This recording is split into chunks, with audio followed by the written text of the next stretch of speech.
Hello, welcome back to MEC 416/816 Engineering Acoustics.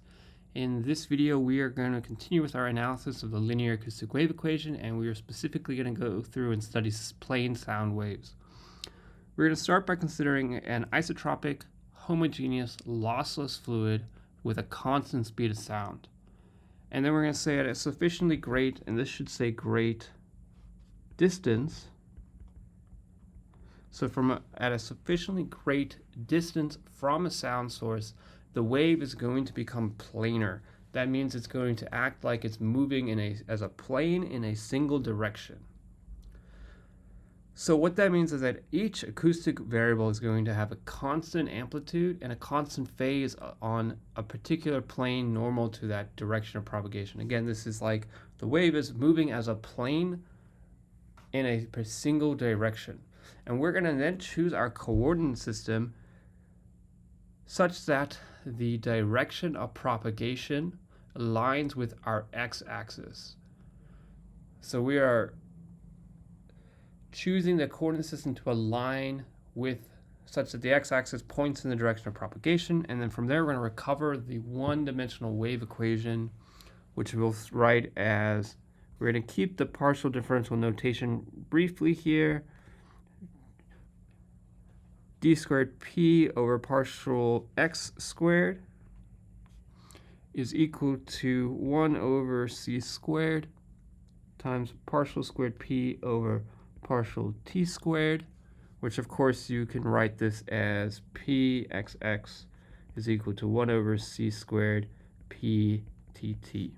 So I just want to briefly talk about why the c squared is on the time side of the equation when we're dealing with the linear acoustic wave equation. The reason for that is that we will often deal with the three-dimensional wave equation. So on the left-hand side, as shown here, we will end up with a pxx plus a pyy plus a pzz, and having the c squared on that side then makes it cumbersome when we're dealing with the separation of variables. So it's just better to leave it on the right-hand side as shown here with the time portion. This is simpler in that regard.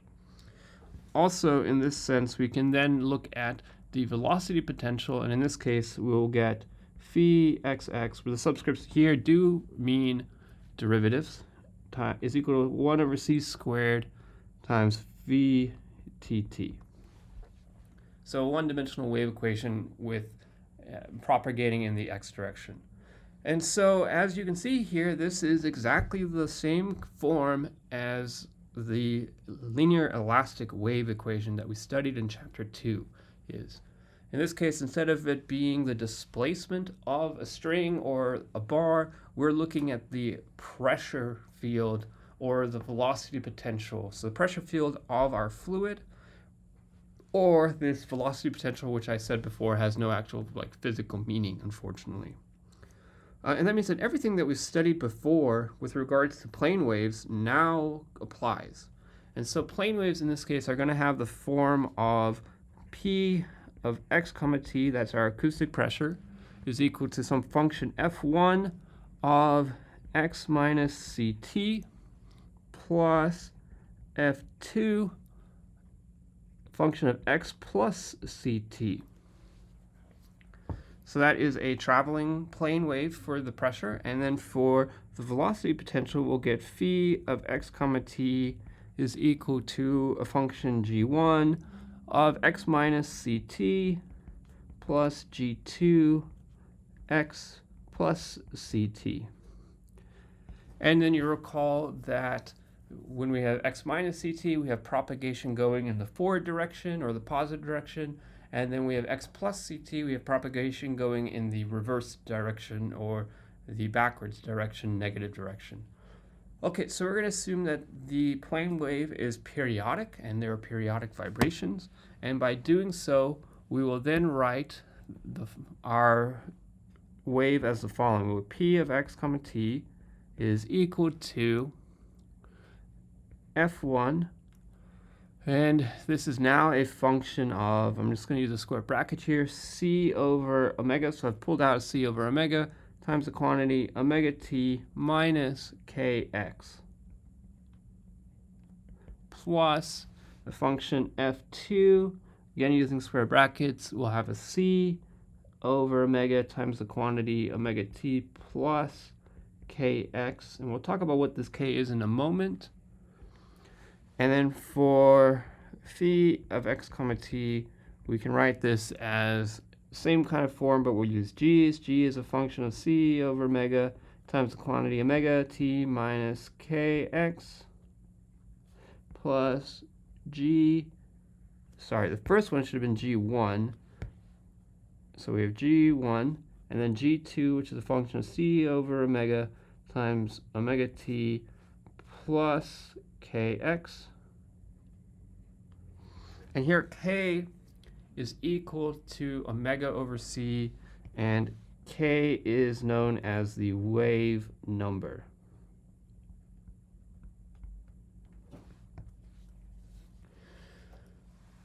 Okay, so we can then compute a periodic solution. We're going to go with just the, here we're going to go with the periodic solution for the velocity potential, and then we will use that as a way to show what the periodic solution for the pressure is.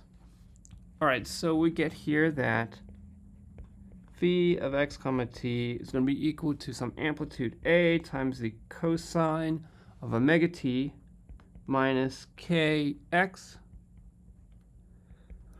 plus b times the sine of omega t. Sorry, this should still actually be a cosine. It should be the cosine of omega t plus kx.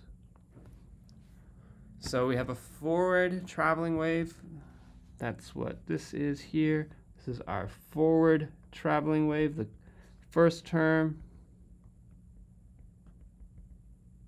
Let me rewrite that so it's readable.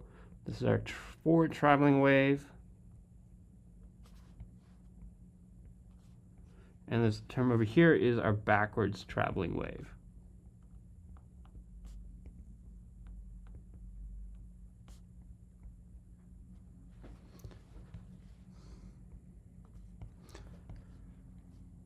Okay, so in complex form, we'll get that big phi complex variable now is a function x comma t equal to a over bar e to the j omega t, j times the quantity omega t minus kx plus b over bar times e to the j times omega t plus kx. And that's just a complex form. All right, so now note that, let's scroll up a little bit. We said previously that P, in this case we're going to use a complex pressure of x comma t, is equal to rho 0 times partial phi over partial t. And then this is then equal to rho 0 times j omega a over bar e to the j times quantity omega t minus kx plus rho 0 times j omega b over bar times e to the j omega t plus kx,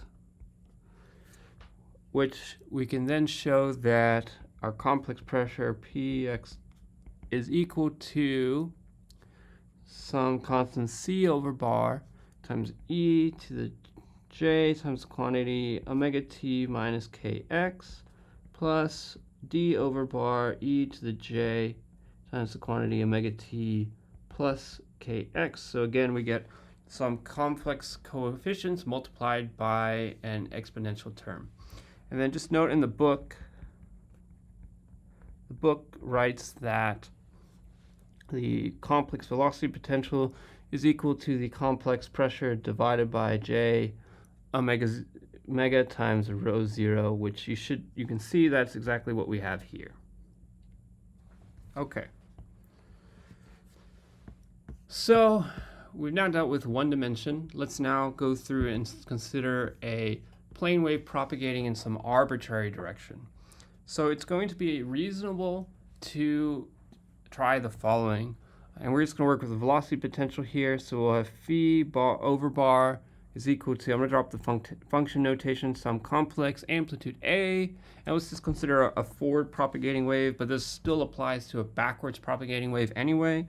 So A over bar times E to the J times the quantity omega t minus K1 x1 minus K2 x2 minus K3 x3. And so now, because we're dealing in some arbitrary direction, we now have 3 wave numbers and 3 directions. And so we can then compact this down as A over bar times E to the J omega t minus K vector dotted with an X vector. And then the K vector is each of those wave numbers in each direction, and then the X vector is then x1, 2, 3, etc. in their respective directions. And so there's a K here that I'd like to make red just so that it's easier to see. So the K vector is defined as the propagation vector. It is the propagation vector.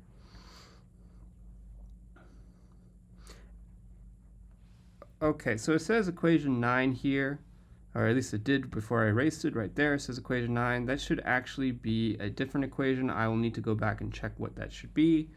But likely it's going to be equation 37, and then plugging that into the linear acoustic wave equation shows that this is true as long as the condition omega over c quantity squared is equal to the quantity K1 squared plus K2 squared plus K3 squared. That's our condition for this to be true. So then we can write that in general, a plane propagating wave in some arbitrary direction is going to be given by, and again, we're going to do phi here, but you can expand this to the pressure. So phi will be equal to a function g1 of ct minus k vector dotted with x. Here, this function doesn't necessarily need to be periodic or harmonic, and x is a vector, plus another function g2 of ct plus the k propagating vector dotted with the x vector. Okay, and that is the end of this video. When you go through and look through the notes, I will have added in the missing equation above so that you'll know what that is. All right, thank you.